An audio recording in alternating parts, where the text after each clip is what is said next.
সম্মতির প্রত্যাশায় ইনফিউশন চলকে যায়, যদি গড়ি এক তাজমহল এঁকে নেব এক কবিতায়। শুধু এই কথা লাইন গাওয়ার জন্য যেখানে আসতে হয় আজ সেখানে আছি। নববর্ষ স্পেশাল ক্যাফে কাহনের এপিসোড। বলে দিতে হয় না, আছি কফি হাউসে, বাঙালির মননশীল আড্ডার একেবারে সেরা ঠিকানা।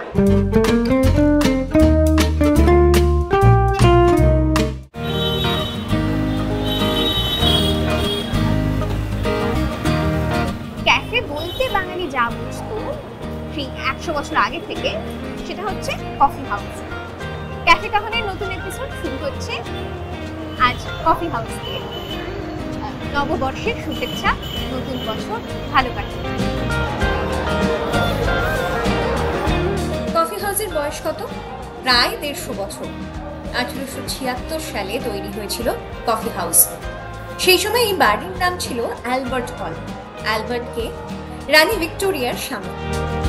150 বছর ধরে বাঙালির অস্তিত্বের সঙ্গে একেবারে মিশে গিয়েছে কফি হাউস।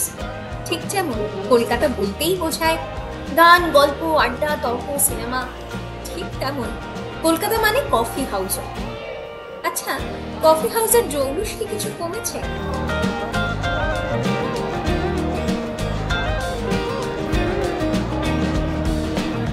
কলকাতা তো এখন ক্যাফের শহর। ঝাঁ চকচকে ক্যাফে, স্বপ্নের মতো রুফটপ, এসবের দাপটে স্যাঁতস্যাঁতে কফি হাউস এখনো হার মানছে না যে। এখনো বিদেশি পর্যটকরা কলকাতা এলে একবার অন্তত ঢু মেরে যান এই ঠেকে। এখনো বাবা তার সময়, তার শহর চিনিয়ে দিতে ছেলেকে হাত ধরে প্রথমবার নিয়ে আসে 15 বঙ্কিমচন্দ্র স্ট্রিটের এই মিনি কলকাতায়। আমরা অর্ডার দিয়েছিলাম ইনফিউশন, সঙ্গে কোল্ড কফি আর মাটন কাটলেট। মাটন কাটলেটটা একটু ঝাল লেগেছে, এমনি স্বাদ ভালো কিন্তু একটু ঝাল লেগেছে। আর ইনফিউশন আমার ছোটবেলায় কলেজ জীবন পর্যন্ত মনে হতো ব্ল্যাক কফিকেও কী করে খায়, কিন্তু চন্দ্রবিন্দুর গানে আছে বলে খাওয়ার খুব জোর করে চেষ্টা করতাম। কিন্তু এবার এসে ইনফিউশনটা বেশ লাগলো, আর কোল্ড কফি ঠিকঠাক। কফি হাউসে খাবারের স্বাদ নিয়ে অনেকের অনেক অভিযোগ থাকে, তবে সব মিলিয়ে আমার অভিজ্ঞতা খুব একটা মন্দ নয়। আর দাম কিন্তু এখনকার ঝাঁ চকচকে ক্যাফেগুলোর তুলনায় অনেকটা কম। তবে হ্যাঁ, এসি নেই, তবে যেটা আছে সেটা বোধহয় এসির থেকে একটু বেশি।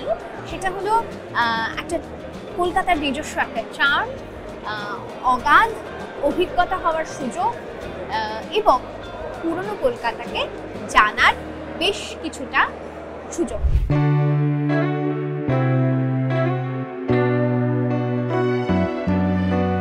আচ্ছা, এবার আপনার মনে প্রশ্ন আসতেই পারে, কফি হাউস এখনো আসা না হয়ে থাকলে আসাটা কি মাস্ট? আমি বলবো কলকাতাকে চিনতে গেলে কফি হাউস অন্তত একবার অবশ্য নয়। কলকাতাকে চিনতে গেলে কফি হাউস বেশ কয়েকবার আসতে হবে, ঘন ঘন। শুধু খাবারের জন্য নয়, কলকাতার বাকি ক্যাফেগুলোর ক্ষেত্রে যেমন আপনার একটা বাকেট লিস্ট থাকে, এক্ষেত্রে আমি বলবো সেরকমটা নয়। কফি হাউস একটা মিনি কলকাতা। বিভিন্ন বয়সের, বিভিন্ন প্রজন্মের, বিভিন্ন পছন্দের মানুষ এখানে আসেন নিয়মিত, এবং কফি হাউস আসলে একটা যাপনের অংশ। কফি হাউস একটা লাইফস্টাইল। তাই এখানে আসবেন না সেটা আপনার চয়েস, কিন্তু এলে কলকাতাকে আগে যেভাবে দেখেননি সেভাবে দেখতে পারবেন, এটুকু বলতে পারি।